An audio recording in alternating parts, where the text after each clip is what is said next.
This one negative trait can absolutely be your best secret weapon if you utilize it right. What's going on, guys? My name is Jaime Bejar, and in today's video, I'm going to show you how something like ADHD can actually make you superhuman. There has been countless and countless of stories that I am pretty damn sure you can look up if you find them, because I've seen them all over social media. I've read about them. I've met people. This is that a lot of people who have either some form of ADHD, some form of autism, or anything else of that nature, these people, and that includes me, tend to struggle. And so I've never been diagnosed with the ADHD. I think I might have had it based on what the medical field and the science field would label as somebody who has ADHD. Since I was a kid, I heavily struggled focusing. It was weird because I had these moments of being able to hyper focus, but I also had these other moments where I could not focus at all. I had no clue what was happening as a kid, right? My parents had no clue what was happening as a kid, but as I got older, I started noticing these patterns. I started noticing that there was certain subjects or certain things that once I locked in, there was just no way around getting me to stop. Once I was in, like I was in, and I could not stop. At the same time, on the opposite spectrum, the same thing would happen. Once I could not focus on something, or it was hard to listen, or it was hard to read, or it was actually hard to do anything, it was like the hardest task ever. It was like running 100 miles after never running for even a mile. I saw this huge gap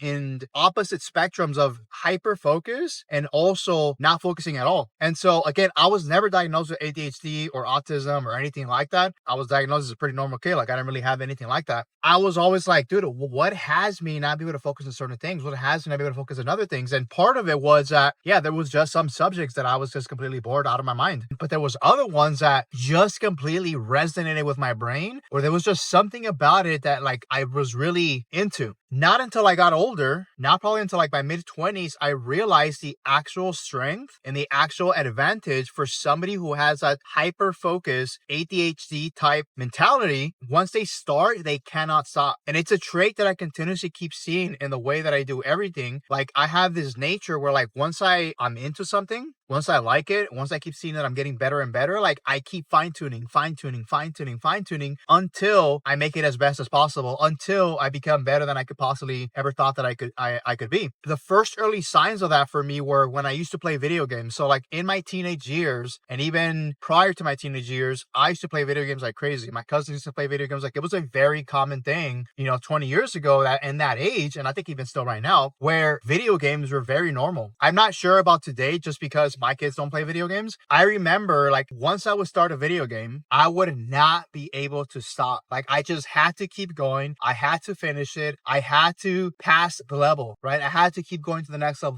this next level. And it was like, honestly, it was a bit of an addictive nature. I just couldn't stop. There's this fine line between an addictive nature and also this hyper focus. And I think if you can really hone down on that skill, you can utilize it properly to not only make a difference in your life, you can also make a huge difference in the lives of the people around you. That skill tremendously helped me when I got into entrepreneurship. That same skill helped me when I got super fit many years ago because I was just able to hyper focus. But here's the downside, that same skill, that same hyper focusedness, which could have a bit of addictiveness, also affected me on the opposite spectrum. Like I mentioned, I had issues with food growing up. I was overweight. I hated reading. There was so many of these different aspects where like I just could not start. But also when I would start, I could not stop. Going back to the video game story, I remember when I was young, my parents would be like, hey, it's time to turn off the video game. You've already been playing too long. I would stop. I would eventually go to sleep. I would literally wake up in the middle of the night when my parents were asleep, and I would go back to continue playing the video game. I had this nature where like, not only did I have to pass each level, not only did I have to pass the game, after I passed the game, I had to pass the game again and again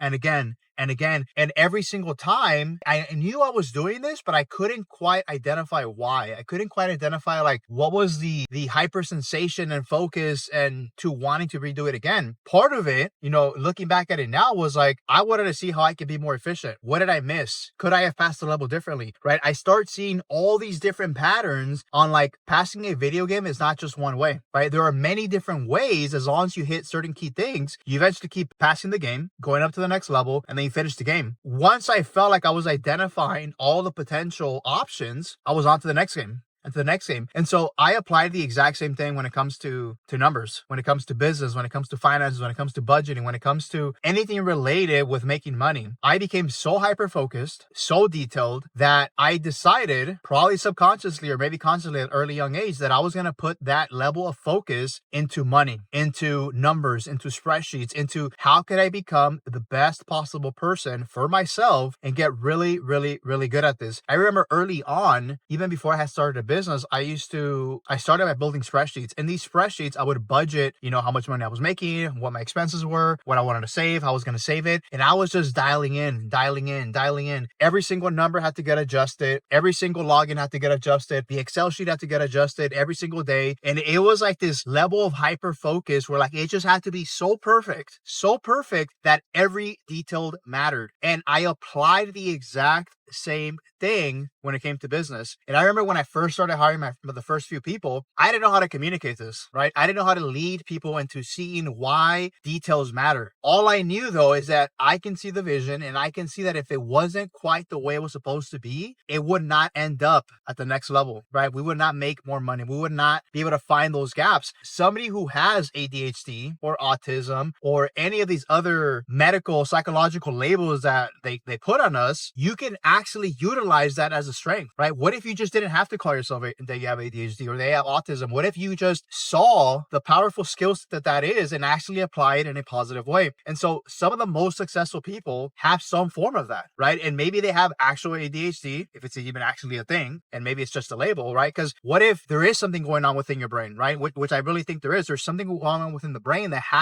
gives you that hyper focus, and also gives you that thing where you just don't want to focus on something because maybe it's boring, or maybe because it's just not stimulating enough. I believe there is no actual data out there for this, or maybe there is. Like, I haven't quite looked for it. We still don't know so many things about the brain. Like, this is talked about all the time. We know so very little about how the brain works. And my thing is like, well, what if that thing, that part of the brain that has you really hyper focused, just tends to be a lot more stimulating for some, is what people then want to call somebody who has ADHD, somebody who has autism, somebody who has all these different things, and they label it as a bad thing, right? They label it as like, hey, you got to take medication. Hey, this person can't focus. What if that is just another skill set? What if that is just another DNA trait that actually allows you to be able to hyper focus? People who have it really, really strong just never learned to actually utilize it properly. Even till this day, I'm still learning how to properly use that with it not being attached to an addictive nature, or to being attached to something that could negatively impact myself or negatively impact others. If you have this awareness that like, hey, I might have some form of ADHD, or I might have this form of like hyper focus, and also on the opposite spectrum, not being able to focus, honestly, it's probably a skill set that you haven't quite learned how to use. And there are so many tools out there that can help you tremendously, like really hone in to be able to focus and use it properly. Like, one of the most common things that is out there is meditation, right? But meditation is not talked about enough. There's millions of people who talk about it. It's still not really like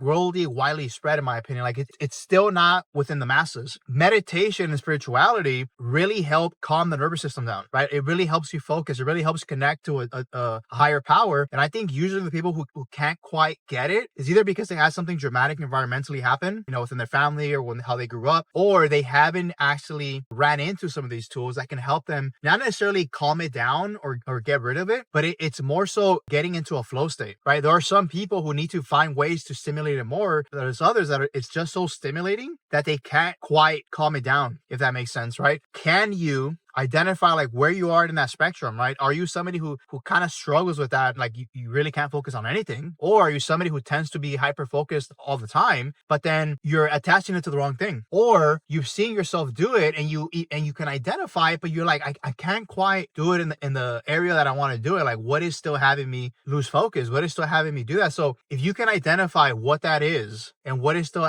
like where you are in the spectrum, and try these different tools that can help you get there, something like ADHD, something like autism, something like these different labels that exist out there of how they perceive people who have these conditions, it can dramatically make a difference in your life. Take the time, like really take the time to see like where can I make a shift in my life? Where can I make a shift in the way that I do things, in the way that I focus, to see that where I'm at in the spectrum and how can I actually apply it? And if you're able to do that, there is 100% chance that you can actually end up doing and accomplishing whatever it is that you want to accomplish. I'll leave you guys guys with this last thought. Take some time today and think about your entire life, right? Or think about what's happening currently in your life today and be like, okay, where in my life right now am I able to actually focus? And whatever the area that is, what is it that has me be able to focus, right? Most people don't notice this, but it is very easy to focus when you're watching TV. Why is that, right? Is it because of the stimulating visuals? Is it because it's entertaining? But what has it be that? What is having it be that hypnotic type frequency that puts you into that state? You might not notice this, but it's because you're very, very calm, right? You're not having to think. You're not having to go out and do something. You don't have to figure it out. The TV is already doing it for you. The show's doing it for you. So if you can find a way to calm your state down and get into a flow state, man, you will be surprised how creative you can be. And so that is all I will leave you guys today on this video, and I will catch you on the next one. Peace.